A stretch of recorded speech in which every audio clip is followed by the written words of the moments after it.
অন্যের জমি জোরপূর্বক দখল করলে 2 বছরের কারাদণ্ড এবং অর্থদণ্ড।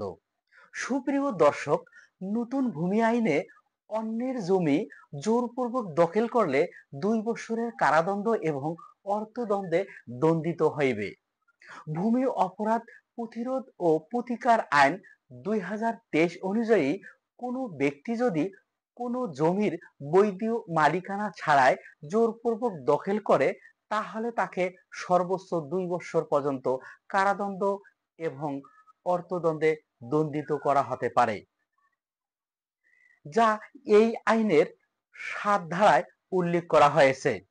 এই আইনে অন্যান্য অপরাধের মধ্যে রয়েছে প্রতারণা ও জালিয়াতি, যার জন্য সর্বোচ্চ 7 বছর পর্যন্ত কারাদণ্ডের বিধান রয়েছে।